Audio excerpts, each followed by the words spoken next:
Straight to the point. Na atong balikan mga sukitig paminaw. Karong adlaw bantayan na to. Hopefully, maka-decide mahigala si BBM kay mag-meeting sila ron. Amot unsang oras sa ilang meeting ron. Atong i-chat si Chanel Salazar atong reporters Malacanang kung unsang oras sa mag-meeting ang Development Budget Coordination Committee. Kaya sila may mo recommend gitong Marcos rong adlaw kung tanggalon bang excise tax or di ba. Niya patahan to doon, nagplano pagitaon ta Ginoo ko. Ang Vietnam naka-implement na. Kita nagplano pa. Unya nga tong plano pa'y Clarix. Tanggalon bang excise tax o di pa? Ang VAT wa pa mahilabti.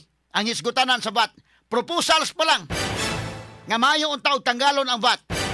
Wa pa na ma-appeal mahigala sa recommendation sa Development Budget Coordination Committee, DBCC. Ang ilang i-recommend ron, excise tax pa lang. Wa pa'y VAT. Unya, inigumag-recommend, di pa ta kasiguro karon human sa meeting maka-decide si Marcos kay mingo man mahigala may decide.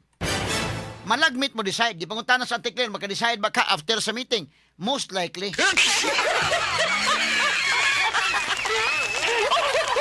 Kana nga mga pinulungan mahigala bida. Dili gyud certain ba? Sige na lamang sus Ginoo ko. Unya, ang ato bitaw nga medyo murag tagma uli-ulian na gamay. Ang tao mahigala. Kuan na gyud kana na ang ug unsa bay mahimo sa katawhan ba maulog-ulogan ba? Sige lang ulog-ulog ng mga tao gyud nya. Mapay-hupay gamay bahala og magkinaunsa na. Kay pag ingon mga higala nga naanay energy emergency power ang presidente. Okay na kay mga tangtang na mga buhis ani sa gasolina. Apil nis powers presidente nga panangtango na makaginawa ta. Mura mga higalang mga tao magyan bitahan lang taon. Ya pag himan-himan wa pa mga higalay recommendation labot sa VAT. Ang naa pa mga higala excise tax pa lang. Straight to the point. So karong adlaw wa pa may klaro sad pero kung maklaro panalitan presumably ha kay ug dapat mahigalas Marcos di man siya maglibog anang angay pa ba na ikalibog nimo desisyonan tanggalon ba ng excise tax o di na ka malibog oy. Di na. So ibutan ta lang matarong ang desisyon ni Marcos, ibutan ta lang. Hopefully tanggalo na. So at least na ay -6 sa diesel, -10 sa gasolin. Di para po na dayon ma-implementar. Adto pa John. Unya, murag nagdaghan lang mamahiga lang pa ukyab-ukyab. Giinan po ta mga kaigsunan niya. Maulian tagamay ba? Murag taga ng murag mga bata. Kita bitaw nga kuan lang nga. Bata nga. Giam-aman ba? Ha? Giam-aman mahigala. Naghilak ang bata mahigala kuan. Tagaan na gamay lollipop. Ina na.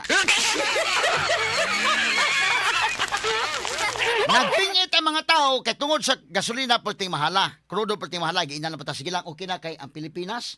Nakigsabot na sa kadagkuan sa Iran.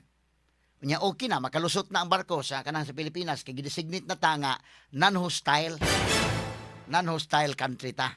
So okay na makalusot na ta lipay pud tayo salamat taon. Hala na magira ng Amerika diha og ang Iran, Israel, bahala na mo diha basta kay kami maluwas mi diri nga na makalusot na atong barko. Kay nakigsabot naman kuno ta sa Iran. Ang pangutanan nako og nakigsabot last week mga higala nakalusot naman kuno. Ang gigamit ng termino nakalusot na. So 140 ang kinini ang litro. Karon na 159 na mahinoon.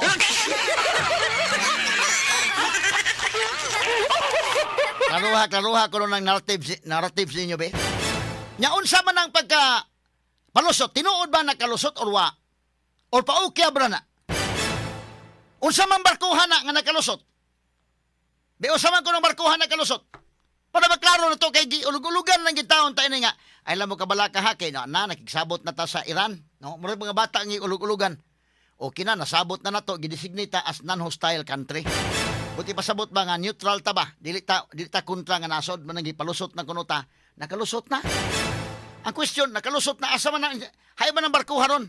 Asa man mo dunggo ari na sa Cebu International Port? Asa dapit na? Pulos lang kita paukyab anong kalakiha. Prangka-prangka pagka-istorya ha. Kuno naman ko'y nahibawan nga inanipod gamay lang aning nahibawan sad. Be, usama ng barkuha be. Pebo ako kung samang barkuha ang nakalusot na. Para maklaro na to. Kanang Clarix ba? Di kay istorya ra. Unsa man barkuha nga nakalusot na, asa man dapit dinunggo ng barkuha? Sure mo ana nakalusot? Ha? Or ato mahigalang hisgutanan nga, ha? Tanawa ko no, check ko no to sa Pier 1 og naa na ba naki?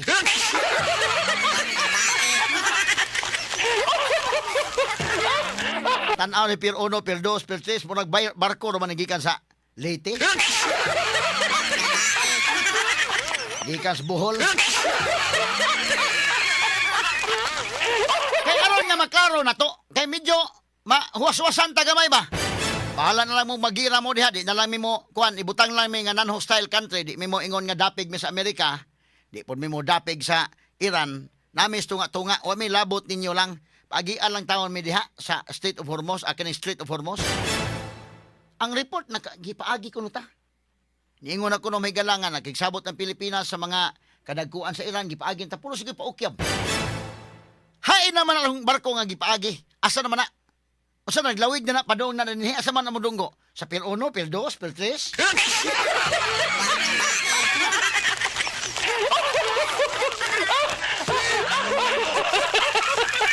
Kanuhon talang na kay kanang gas gikan dito mahigala sa Persian Gulf, i-refine pa man na.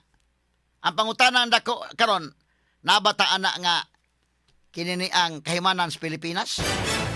Di ba ang Petron naman unta mo naana nga kahimanan? Kana, klaro-klaro lang ha.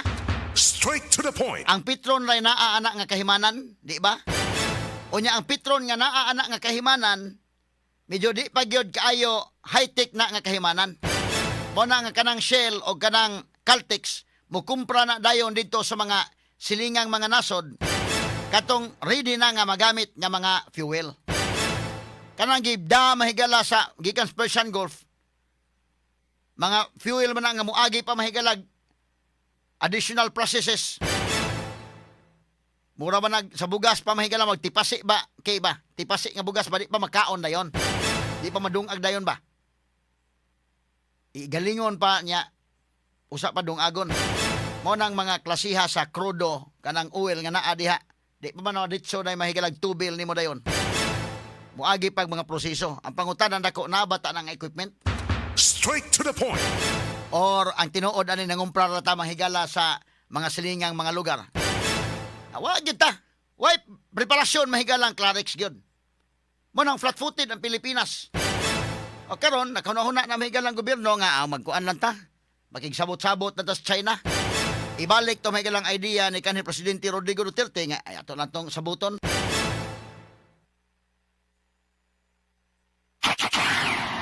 Nga buhan kay wa man tay source gyud Pilipinas.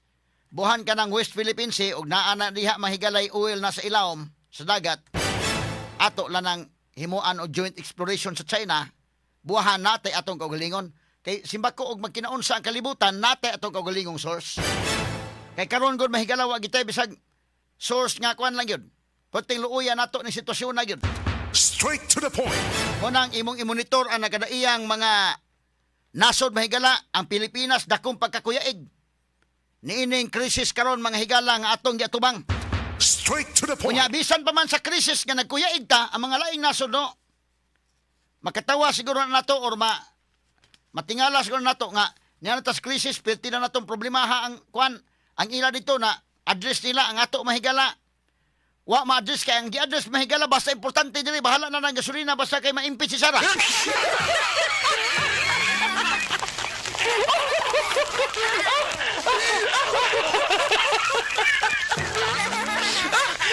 Kaya dito ni katawa mga kigala na unsa naman ang kalakiha in taon. Mura man ta ining dagana og wa magkadimao ang prioridad. Nya karong April 14 malingaw-lingaw na puta ni. So bisan pa man sa problema malingaw na lang puta kay di na imbitar na mahigalas Crispin Remulla gi subina karon mga kagalaan sa House Committee on Justice. Patubangon ang ombudsman. Patubang sa kuno Remulla. Nya aron dili kay ngilad paminaon, mingon na dayon nga ang ombudsman mokiha ni Chis Escudero og ni Martin Romualdez. Ako no hay fair mga kagalaan pero ang target sa Sara gihapon. Kay ang mga tao may galag imong inon nga mag-ari sa House Committee on Justice ang ombudsman imbitaron mga kagalaan mingo man sige lang mo ding Sara 125 million nya wa mo makatan-aw tong bilyon okay ra mo sa trilyon. Hay man Romaldes ngano man ang mapil Romaldes. So ang mga tao mo na bagulbol aron nga dili kay bagulbol mga tao ibisigaron lang si Romaldes o si Chase nya pagawas og statement dayon nga lagmit mo kiha na ang ombudsman ni Chase Escudero o ni Romaldes. Tataod mahigala motambong ang ombudsman alang sa impeachment ni Sara.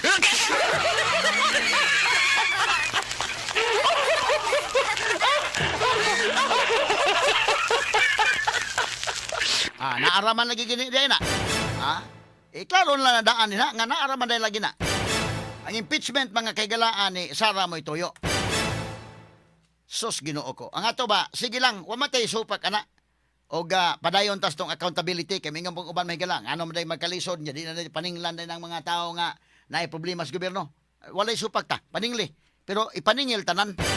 Kay kung ang imong paninglon usara katong gamay niya, katong dagko nga flood control project dili, ang mga tao dili taon bugo. Nakasabot in taon ang mga tao nga kining ilang gihimo mahigala selective kayo. So dunay katuyuan mga kaigalaan nga dunay sa ipindawon politika ra kayo. Kay ba mga tao ana? Straight to the point. Isod man kayo ato pa ng puyok-puyokon mga kaigalaan ng istoryahagon. Straight to the point. Okay, unya mga higala sa pikas nga bahin, ang subsidies mga drivers ha. Ang atong basahon kadali ning subsidy before ta mo kuan sa programa. Ang national government established at kining subsidy sa gobyerno structure to address the diverse operational costs across the sector. Ang bus operators makadawat og 10,000 per unit. Kapila man na itubil ang 10,000 sa bus. Dako na magtangke ng bus Inday Maris. Tan-aw nako, maabtan ka kaduha na day. Ang 10,000 sa bus karon panahon na. Butan ta lang kaduha na matubil sa bus. Nya unsa pag-sustain ana og mutubil kaduha. Unya ang drivers tagaag 5,000. Ang sa minibus operators naa sila'y tag 9,000 ang matag unit. Sa minibus operators 5,000 plus drivers. Sa taxi operators 2,000 per unit. 5,000 gyapon sa driver. Og mao nay tabang sa gobyerno. Okay naman lang na itabang pero dili ka sustain. Kay doon na kay 5,000 karon ipatubil ni Moron daw tilaan na sa imong tubil. Bisag katong sa una tingali daghan na kay ng 5,000 itubil nimo karon bida. Maarang na sa imong kor kausar man siguro itubil na siguro karong mga panahon na. Straight to the point. Unya ang UV Express Services, ang operators of modern units makareceive og 10,000, ang traditional operators makadawat og 5,000. Ang mga drivers makadawat og tag 5,000. Ang operators of modern jeepneys makadawat og 10,000 per unit. Traditional jeepney operators makadawat og 5,000. Gamay ra ni traditional jeepney. Mas dako tong sa modern. Ang public utility vehicles nga mga operators makadawat og 5,000. Ang disparity in financial compensation between modern and traditional jeepney operators highlights the ongoing PUV modernization program. Straight to the point. Mao ni mahigalay mga mahitabo, no? Unya kinilabang gubat ron sa Middle East aniron sa naman lang ni. Madali na kani kahuman, gi-extend na naman po ni Trump ni mga higalang iyang deadline.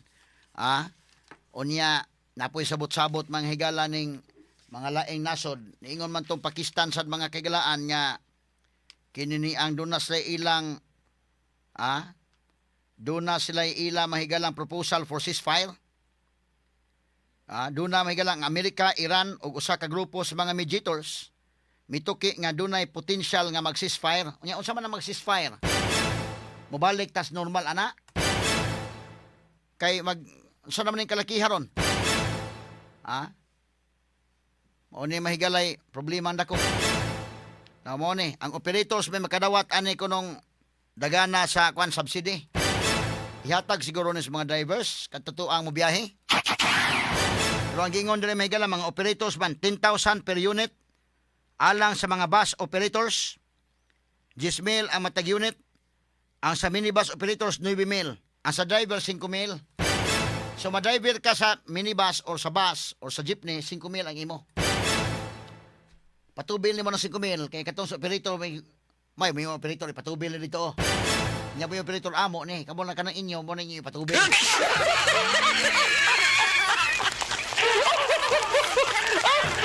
Kanilandaan ha, sa distribution palandaan o wikang subsidy, medyo kana bang alanganin bitaw kayo ang sa operator 10,000 nya ang sa mga driver 5,000. Medyo kuan pa lang ba? Unya unsa man ni ang pag distribute ani wa kay pabor-pabor sa ani? Ha? Lahi man gud to mahigala kanang tanggalon na lang excise tax niya o VAT. Tanan magud mo'y maka-benepisyo. Ha? Ang tanan ba mo'y makakuan? Pero mabala ka man sa kunong uban kay basin kuno niya kuno ang lifeblood sa gobyerno. Lifeblood sa kagara.